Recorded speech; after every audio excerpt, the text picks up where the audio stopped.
originating from the National Weather Service Forecast Office in Cleveland.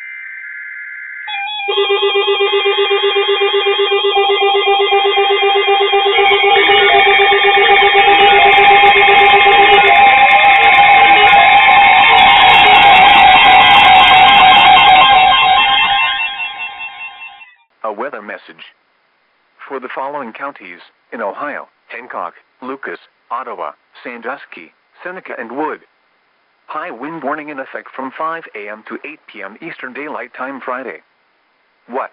Southwest winds 25 to 35 miles per hour with gusts up to 60 miles per hour expected.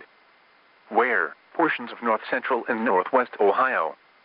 When? From 5 a.m. to 8 p.m. Eastern Daylight Time Friday.